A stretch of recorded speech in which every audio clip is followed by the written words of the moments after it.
The Zack Files through the medicine cabinet. Chapter 5. I was in a panic. At this very minute, Zeke was pretending to be me. He was getting ready to leave with my dad for the Yankee training camp in Florida. I heard a knock at the bathroom door. "Zeke, did you hear me? Are you ready?" said his father's voice. I held my breath. The door opened. Zeke's father came into the bathroom. Just then, I sneezed. Achoo! "Zeke, are you in the shower?" "No, sir," I said. The blinds were pulled up. There stood a dad who looked almost exactly like mine. At first, I was scared he might be mad.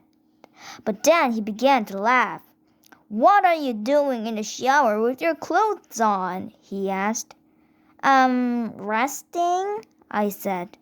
"There's no time for resting, Zeke. Our cab is coming in about half an hour. Have you got your retainer? Are you all packed?" Pretty much," I said. He looked at me oddly and frowned. "You look a little different, son. Did you comb your hair a new way this morning?" "Yes, sir, I did. That's exactly what I did."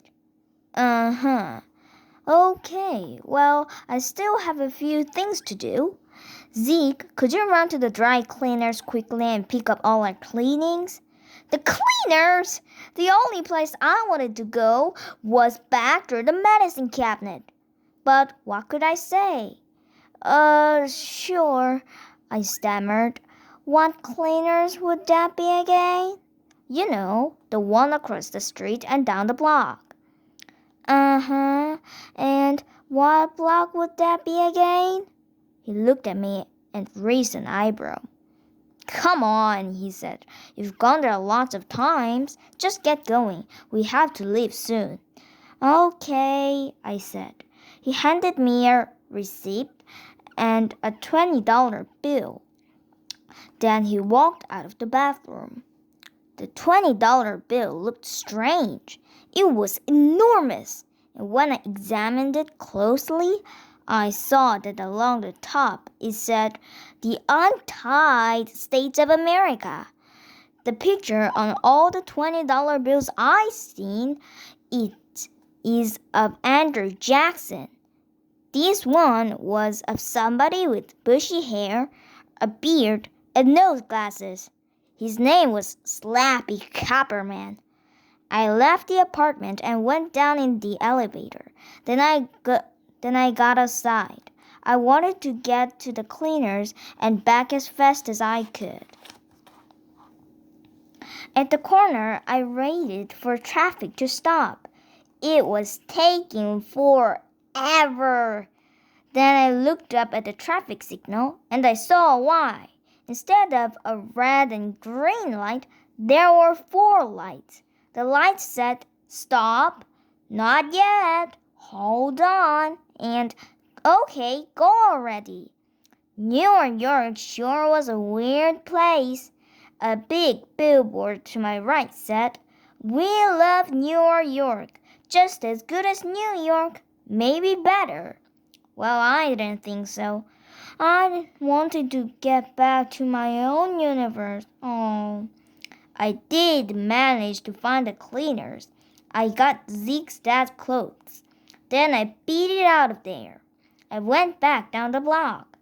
But I must have gotten messed up somehow, because when I got to the corner, the big billboard should have been to my left.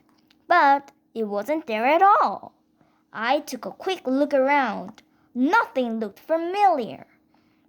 Then I saw a big apartment building across the street. It had a fancy canopy. It looked a whole lot like one in my own neighborhood in my own universe. The Big Man Arms Plaza Apartments. I thought maybe the doorman could help me find my way back to Zeke's. The problem was, I didn't even know Zeke's stupid address. All I knew was that it would probably be like mine, only a little different. I ran to the building, but there wasn't any doorman. In fact, there wasn't even any building. What I thought was a building was only a fake front, like a movie set. The bushes in front of it were made of green plastic. There was a tag on them. It said, "Realistic bushes last longer, need less care, better than real." I gulped. I felt like I was in a dream. One of those really awful ones where no matter how hard you try to get someplace, you can't, and then you puke. In the middle of the street, I saw an open manhole. There were police barricades around it. Signs said, "Danger on opening days. Falling in would be stupid. Also painful. Did we mention illegal? Hey, this could be another way to get back to my universe. If I couldn't find my way back to Zeke's and go through the medicine cabinet, maybe I could climb through here. Going through the sewers would be pretty gross, of course, but I didn't care. At least I'd come out on the right side. I waited for the traffic light to change. Again, it took forever. Then I raced up to the manhole. Now was the time to make my move. But just as I stooped down, I felt a heavy hand on my shoulder. I looked up. A big policeman was standing over me. He seemed kind of scary. But then I looked at the gun in his holster. It was a super soaker. "You wouldn't want to get too close and fall into New York," he said. "Now would you, Sonny?" "Oh boy, sir, I sure wouldn't want to do that," I said. We both laughed pretty hard at the idea I'd want to do anything as stupid as fall into New York. "Well then, step away from there," he said. I did. He stayed right next to the manhole. I don't think he trusted me. But with his super soaker, he didn't seem so scary anymore. I decided to ask his help. Officer," I said, "I'm kind of lost. I was on my way home, but I must have taken a wrong turn or something." "What's your address, son?" he asked. "My address?" "Yes." Well, I'm not exactly sure," I said. "I mean, it seems to have temporarily slipped my mind." "Your address has slipped your mind." "Temporarily." He looked at me strangely, but he listened while I described Zeke's building. "Oh, I know the one you mean," he said. "I'll take you there." He took me by the hand.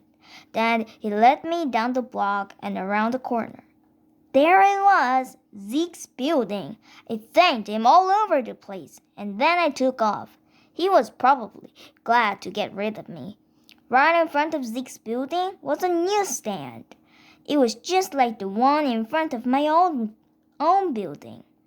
On the front page of all the newspapers were big headlines. "Danger! Opening day arrives. Citizens warned not to take chances." Danger? What danger? I picked up paper and started to read.